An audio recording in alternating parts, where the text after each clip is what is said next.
नमस्ते, मेरा नाम प्रकाश सती है।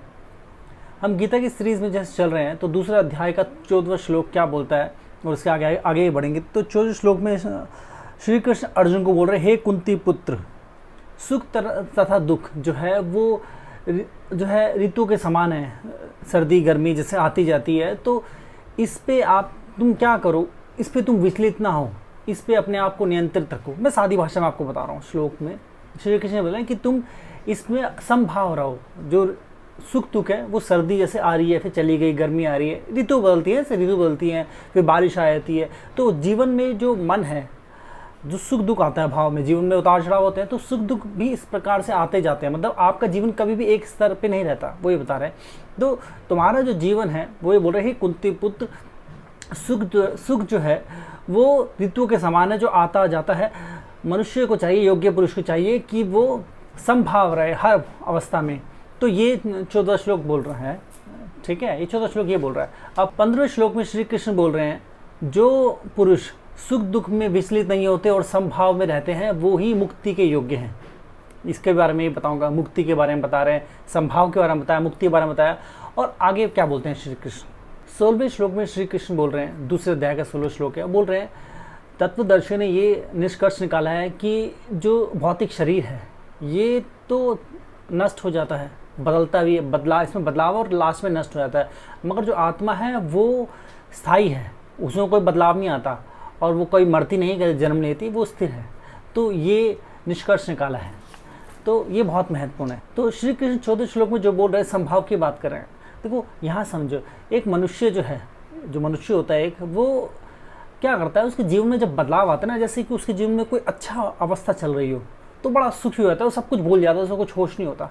मगर जैसे ही उस अवस्था में कुछ बदलाव आया, परिस्थिति गड़बड़ हुई, वो सब कुछ भूल जाता है। सब कुछ भूलने का मतलब ये भी भूल जाता है कि वो शुरुआत में कैसा था और अब कैसा है। जैसे कि मान लीजिए एक व्यक्ति गरीब है, गरीब मतलब अनएम्प्लॉयड है, काम नहीं है उसके पास, ठीक है, या जीवन में कई प्रकार की दिक्कतें, उधार चढ़ी भी है, ये ऐसा है वैसा है, पड़ोसी परेशान करते हैं, दुश्मन पड़े हुए हैं, बहुत तरह की दिक्कत हो सकती हैं, या उसने कोई एग्जाम दिया, उसमें फेल हो गया। अब क्या हुआ, उसके जीवन में ऊपर की तरफ रुख लिया, उसका जीवन में बदलाव आया, सफलता की तरफ जा रहा है। अब उसके बाद धन भी आ गया, दुश्मन भी दूर हो गए, और जो एग्जाम थे वो भी सही हो गए। मतलब कई चीज़ें होती है अलग अलग व्यक्ति के जीवन में, मैं एग्जाम्पल दे रहा हूँ।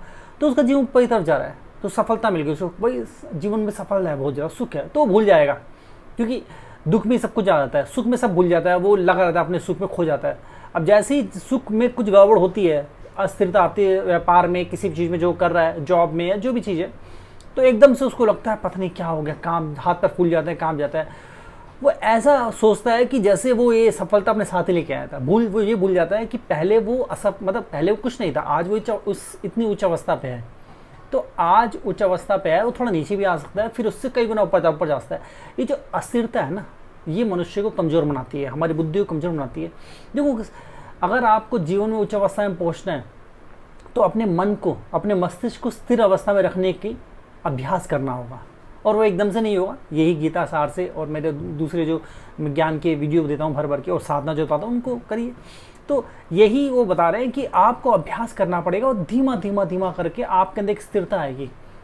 देखो, अगर ये चीज़ आपको याद नहीं है जो मैं आपको बता रहा हूँ, जो गीता में श्री कृष्ण बता रहे हैं, तो आपको क्या होगा कि जीवन में थोड़ी भी गड़बड़ हुई, आप हार मान के बैठ जाएंगे, छोड़ देंगे, शोर मचाने लग जाएंगे, कंप्लेन करने लग जाएंगे, और बहुत तरह की चीज़ आएगी। ऐसा ना करें। याद रखें कि आपकी शुरुआत कहाँ से हुई थी। व्यक्ति आता है, कपड़े भी नहीं होते उसके पास, छोटा आता है, वो कमज़ोर होता है, फिर धीरे धीरे वो शरीर उसका बढ़ता है, वो ताकतवर बनता है। तो बदलाव है। अगर आप शक्तिशाली बन सकते हो तो आप कमज़ोर ही बन सकते हो, मगर फिर आप दोबारा शक्तिशाली बन सकते हो। तो अपने प्रयास को करते जाओ, कभी भी समय एक जैसा नहीं होता। यही श्री कृष्ण ये बता रहे हैं, ठीक है। अब वो ये बोल रहे हैं कि एक तो संभाव की बात कर, दूसरा बोल रहे हैं कि जो मनुष्य हर अवस्था में विचलित नहीं होता, अब वो मुक्ति के योग्य। मुक्ति के मतलब क्या है? मुक्ति का मतलब क्या है कि शरीर और द्वारा कभी जन्म नहीं मिले, वो मुक्ति नहीं। वो इस मुक्ति की बात नहीं करे। अगर इस मुक्ति की बात करते तो ये पूर्ण जन्म की बात ना करते। वो ये बोल रहे हैं कि मुक्ति के योग्य मतलब जो आपके जीवन में कष्ट है, जैसे एक व्यक्ति उसके 1000 कष्ट है, या लाख कष्ट है, करोड़ों कष्ट है, अब वो कष्ट खत्म हो जाएंगे, ना के बराबर हो जाएंगे। देखो, बिना ऐसा तो हो नहीं सकता कि थोड़ा भी जीवन में कोई उत्पन्न ना हो, मगर आप इतने योग्य हो जाएंगे, वो कष्ट आप पे हावी नहीं हो पाएंगे, मगर वो धीरे धीरे होगा। तो जो व्यक्ति अपने अंदर एक स्थिरता ले आता है, तो स्थिर आने से आपका मस्तिष्क जब स्थिर रहता है ना, स्थिरता आने से आपका जब मस्तिष्क स्थिर रहता है तो उस मस्तिष्क का विकास ज़्यादा होता है, तेज विकास होता है। ठीक है, जैसे कि मान लीजिए एक व्यक्ति है, थोड़ा सा जब अच्छा समय चल रहा है बड़ा खुश हो गया, वो परवाह नहीं करता, बेहोश हो गया, बुरा समय आ गया फिर दोबारा बेहोश हो गया, स्ट्रेस, टेंशन, बीमार पड़ जाएगा या कुछ 36 तरह की दिक्कत। मतलब कहने का मतलब अच्छे समय में बेहोशी, बुरे समय में बेहोशी, बेहोशी जीवन चला गया, तो बदलाव कहाँ से आएगा। मगर जो स्थिरता बनाए रखता है, सुख में भी होश होता है, दुख अगर कोई गड़बड़ हो जीवन में किसी प्रकार की, उसमें भी होश बनाए रखता है, तो उसका बौद्धिक विकास भी होता है और उसको पता होता है कि मेरे आसपास क्या घटित हो रहा है, वो खोया नहीं होता। देखो सुख दुख जो है जीवन का हिस्सा है, ये आएगा ही, मगर आप इसको कम कर सकते हैं। मतलब ऐसे दुख जो आपके जीवन आपको सांस तक न लेने दे, मतलब ऐसे दुख होते हैं जो व्यक्ति को लगता है नर्क में जी रहे हैं, ऐसे दुख से मुक्ति पाई जा सकती है। मगर फिर भी दुख थोड़े बहुत तो होंगे, थोड़ा बहुत उतार चढ़ाव, जैसे कोई चीज़ है, थोड़ी अचीवमेंट हाई मिली, थोड़ी कम मिली, कुछ एग्जाम्पल दे रहा हूँ। दुख तो होंगे, छोटे होंगे, जिससे आपका जीवन चल सके, संतुलन बना रहे, संतुलन की आवश्यकता है ना। तो ये जो यहाँ बता रहे हैं, उसके बाद अगले 16वें श्लोक में ये बता रहे हैं कि जो बुद्धिमान लोग हैं, ठीक है, उन्होंने क्या बताया, तत्वदर्शियों ने बताया कि जो तत्व के दर्शन उन्होंने किया, जो समझा है तत्व को, उन्होंने जाना कि जो शरीर है ना मनुष्य का, ये लगातार बदलाव में है और अंत में जाके नष्ट हो जाता है। मगर जो आत्मा है वो शाश्वत है, उसमें पहले तो कोई बदलाव नहीं होता। ऐसा नहीं कि आज जो बच्ची है फिर जवान हो जाएगी, बुजुर्ग हो जाएगी, ऐसा नहीं है। या फिर ऐसा नहीं कि आज जन्मी है कल मृत्यु हो जाएगी फिर जन्म हो जाएगा, ऐसा नहीं है। ये शरीर के साथ होता है, ऐसा आत्मा के साथ नहीं होता। तो वो ये जाने, अपने सत्य स्वरूप को जाने, वो यही बता रहे हैं। क्या बताना चाह रहे हैं कि पहले तो अपने सच्चे स्वरूप को जानो। तो ये जो श्लोक है, इससे आप पीछे की जितनी मैंने बताए हैं, पूर्ण जन्म के बारे में, मल्टी लाइफ के बारे में, दोनों में बताया ना, तो उससे, उसको अगर आपने नहीं सुना सुनो जाके, उससे आपको समझ आएगा कि आपका जीवन जो है किस तरह पे उच्च अवस्था में जा सकता है। अगर इसको समझ लो तो आप जब एक अंदर स्थिरता लाते हैं और अपने सच्चे स्वरूप को जानते हैं, जब अपने सच्चे स्वरूप को जानते हैं तो आपका जीवन जो है वो एक अलग ही डायमेंशन में चला जाता है, खिल जाता है। आपके अंदर एक अलग तरह की शक्ति आ जाती है, आप तुच्छ चीज़ों में नहीं अटके रहते, फिर आप छोटे से बदलाव से घबराते नहीं, कांपते नहीं हैं। देखो जो व्यक्ति मूर्ख है वो छोटे छोटे बदलावों से घबरा जाएगा, रोना शुरू कर देगा, चिल्लाना शुरू कर देगा, सर पटकना शुरू कर देगा। मगर जो परम सत्य को जानता है, वो जानता है शरीर जो है वो नष्ट हो सकता है, वो बदलाव आ रहा है उसमें, और वो एक क्षण नष्ट हो जाएगा, कभी ना कभी तो होगा नष्ट, शरीर है ना। मगर आत्मा स्थिर है, वो फिर जन्मेगी। मतलब शरीर, आत्मा तो ऐसे जन्मती नहीं, मगर जन्मने से मेरा मतलब यह है कि शरीर आपको दोबारा मिलेगा, दोबारा जीवन मिलेगा, फिर चीज़ चलेंगी। मगर आपने अपने अंदर एक स्थिरता बनाए रखी तो आपकी बुद्धि का विकास होगा, आप उच्च अवस्था को प्राप्त होंगे और तुच्छ चीज़ों में नहीं अटकेंगे। आप कार्य करेंगे, बड़े बड़े कार्य कर पाएंगे, ये नहीं छोटी मोटी चीज़ों में अटके रह जाएंगे कि आपका मार्ग है बहुत लंबा मगर आप छोटी छोटी चीज़ों में अटके रह गए। तो ये बहुत महत्वपूर्ण है। देखो ये श्लोक जो है ना, मैंने सादे तरीके से समझा दी, मैंने ज़्यादा लंबा नहीं खींचा। वैसे तो मैं बोलने चाहूँ तो घंटों घंटों दिनों दिनों कम पड़ जाएंगे, मगर समझो यहाँ क्या बता रहे हैं श्री कृष्ण। इसलिए मैं बोलता हूँ जो गीता है वो अभ्यास के लिए। देखो ज्ञान जो है ना, ज्ञान एक बार लेने से नहीं आता, अभ्यास करना पड़ता है। एक ज्ञान की बात दी गई है, उसको दोबारा सुनो, फिर सुनो, फिर सुनो, फिर सुनो, कई बार सुनेंगे आप जाके। और ऐसा नहीं अभी सुना फिर आधे घंटे में सुना, दोबारा आप एक बार में पहले उसको 10 बार सुन लो, काफ़ी समझ आएगा, बहुत इंप्रूव हो जाओगे। मगर फिर आपको दोबारा सुनना पड़ेगा, कुछ महीने बाद, कुछ दिनों बाद, कुछ महीने बाद, कुछ हफ्तों बाद, सालों बाद फिर सुनो। तो नई नई चीज़ें, क्योंकि आपकी अवस्था भी तो बदल रही है और आपकी अवस्था में कई जीवन में इस काल में बहुत कुछ घटित हो चुका है, जिससे आप बहुत अलग तरीके से रिलेट कर पाएंगे, समझ पाएंगे, जान पाएंगे। देखो जीवन को अगर विकसित करना है, अपने जीवन को उच्च अवस्था में लेके जाना है, सफलता की ऊंचाइयों को पूर्ण सफलता को प्राप्त होना है, तो तरीका यही है, यही तरीका अभ्यास, ज्ञान का अभ्यास समय समय पे होता रहना चाहिए। क्योंकि दिमाग में ना कचरा भर रहा है। ज्ञान क्या होता है, कचरे को साफ करता है, और बहुत कुछ है, साधना और बहुत डिटेल्ड है। वैसे मैंने हंड्रेड्स ऑफ वीडियो बनाए इसके विषय पे, तो महत्वपूर्ण है। अब जैसे ये तो मैंने बता दिया, इसके अलावा मैंने एक बुक लिखी फ्यूचरिस्टिक गीता, ये तो आपको समझ आएगा। फ्यूचरिस्टिक गीता में यही चीज़ समझा रखी है। ये बुक कोई ऑर्डिनरी बुक नहीं है, ये पूरे विश्व में ऐसी कोई बुक नहीं है, इकलौती बुक है। इसमें कर्म और भाग्य के बारे में बताया बहुत सटल रूप में। देखो जिस व्यक्ति ने कर्म भाग्य को समझ लिया ना, वो समझ जाएगा सब कुछ। पावर ऑफ थिंकिंग का बारे में बताया हुआ इसमें। जिसने इसको समझ लिया वो सब कुछ, ये किताब इतनी, जिसने इस किताब को पढ़ के समझ लिया वो विजयी है। वो विजयी है मतलब वो अजय है, इनविंसिबल, उसको कोई नहीं हरा सकता।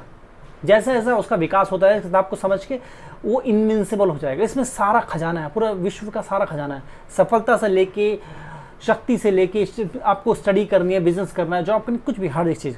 तो फ्यूचरिस्टिक गीता, ठीक है, ये हमारी वेबसाइट में मिलती है, केवल और केवल, ध्यान रहे, ठीक है, ये बहुत महत्वपूर्ण है। अब इसके अलावा जैसे कि मैं साधकों को हमेशा सिखाता हूँ उनके मार्गदर्शन के लिए, गीता सीरीज चल रही है, और भी मैंने बहुत सारे चीज़ों पे बोला है, बहुत सब्जेक्ट है, शायद ही कोई सब्जेक्ट छूटा आध्यात्मिकता जिसमें ना मैंने बोला ना हो, सभी पे बोल रखा है। तो हंड्रेड्स ऑफ वीडियोस आप जाके देख सकते हैं, ठीक है। यूनिक न्यू चैनल है, ओल्ड चैनल में जो पहले का चैनल है उसमें है सारे वीडियोस। तो अब आपको क्या करना, अगर आपको सही में उच्च अवस्था प्राप्त करनी है, किताब तो लेनी है आपको, मगर अपने आप नहीं हो पाता, अपने आप नहीं हो पाता, ये बहुत बड़ी प्रॉब्लम है। तो आपको गुरु की आवश्यकता पड़ती है। तो गुरु जो है ना, वो अपने अनुभव से, अपने सालों साल की एक्सपीरियंस से, जैसे मैंने बुक ली 21 साल की साधना के बाद, उसके जब मैं एनलाइटन हुआ था, तो इसी तरीके से सालों साल का साधना और सालों साल का किस चीज़ का सिखाने का अनुभव है मेरे को। हर प्रकार के साधक सिखा रखे हैं। मैं किसी भी डम व्यक्ति को, कोई मूर्ख जो अपने, जिसको लोग बोलते हैं डम है, मूर्ख है, उसका IQ लेवल बढ़ा सकता हूँ कई गुना ज़्यादा। किसी भी डम व्यक्ति को इंटेलिजेंट बनाता हूँ, इंटेलिजेंट, रियल इंटेलिजेंट। ऐसा इंटेलिजेंट नहीं खाली वो मतलब पढ़ाई में अच्छा और दूसरी चीज़ों में नहीं, ऐसा इंटेलिजेंट जो किसी भी विषय में अगर दृष्टि डाले तो बेहतर हो जाए। ये कैसे होता है? ये होता है चैत्र निर्माण, चक्र जागृति। इस पर मतलब बुद्धि का विकास करा जा सकता है। जो आपकी बुद्धि है ना, इसको डेवलप किया जाता है, इसको अपग्रेड किया जाता है, इसका विकास। ये होता है चक्र जागृति, मूलाधार चक्र जागृति। ये कुंडलिनी शक्ति है, ये प्रथम स्तर है। देखो मूलाधार मैं बोलता हूँ, नहीं सोचा नहीं मुझे 7 चक्र जागृत है, मूलाधार ही अपने बहुत पावरफुल है। स्टीव जॉब जो थे ना, उन्होंने यही कुंडली चक्र जागृत थी। चाणक्य थे, उन्होंने यही कुंडली चक्र जागृत थे। प्रकाश सती जो कि मैं हूँ, यही चक्र जागृत किए थे, तब जाके प्रकाश सती हुआ, स्टीव जॉब हुए, चाणक्य हुए। तो एक व्यक्ति चक्र जागृत करते, स्टीव जॉब होता है, चाणक्य होता है, प्रकाश सती होता है। संभावना लिमिटलेस है, आप वो प्राप्त कर सकते हैं जो दूसरा कोई सोच नहीं है, उसको पता नहीं है, जो उसकी कल्पना में भी नहीं है, अकल्पनीय शक्ति। इसके अलावा और भी कई सेशन है, ठीक है। और जैसे मैंने सीक्वेंस बना रखा है, तो जन्म कुंडली भी एक सेशन है, अगर कोई व्यक्ति जानना चाहता है, ये एक अलग विषय है मगर बहुत महत्वपूर्ण है। मैं तो बोलूँगा सभी को करना चाहिए। कुंडली, जन्म कुंडली और हस्तरेखा, ये 2 कंबाइंड सेशन है, मतलब एक ही सेशन का दो चीज़ें हैं। तो इसमें क्या होता है, मैं हस्तरेखा के द्वारा आपके बहुत डिटेल, आपके मस्तिष्क में बहुत गहरी सूक्ष्म तरह की स्टडी करता हूँ, और कुंडली में आपके प्लैनेट्स की स्थिति क्या है उन बहुत गहरी सूक्ष्म स्टडी करके उसमें वैज्ञानिक, साइंटिफिक, लॉजिकल रेमेडीज होती हैं। ध्यान रहे, मैं रेमेडीज जो बता रहा हूँ लॉजिकल होती है, साइंटिफिक होती है। इसका मैं आपको साइंस भी दूंगा, वो एक्सप्लेन करता हूँ। और क्यों बताता हूँ, क्यों 99% आप फेल हो जाते हो, कारण क्या है जो आपको सफलता नहीं मिलती, कारण क्या है जो चीज़ स्लिप हो जाती है, कारण क्या है गड़बड़ क्यों हो रही है, हर एक चीज़ आपके दिमाग को पूरा खोल के देता हूँ। ये संभावना जो है आपकी कई गुना ज़्यादा बढ़ा रही। मतलब एक व्यक्ति जो अपने ऊपर इन्वेस्ट कर रहा है, अपने ऊपर कार्य कर रहा है, अपने बुद्धि पे कार्य कर रहा है, देखो दिमाग से सब कुछ होने वाला। अगर आपने बुद्धि पे ही कार्य कर रहे हो, बुक बढ़ के सेशन लेके, कुंडली चक्र जागृति, ठीक है, ये जन्म कुंडली सेशन, ये सेशन लेके अगर अपनी बुद्धि कर रहे हो, थोड़ा धन खर्च होता है। देखो व्यक्ति पढ़ाई करता है, उसमें धन खर्च होता है ना, तो पढ़ाई क्यों करते हैं? धन खर्च हो रहा मत करो। हमें पता है इसका रिटर्न क्या आएगा, लिमिटलेस है, खजाना खोला जा सकता है, ठीक है। तो ये समझ लें, अपने जीवन को रूपांतरित होने दो, उस उच्च अवस्था को प्राप्त हो। आज के लिए इतना, नमस्ते।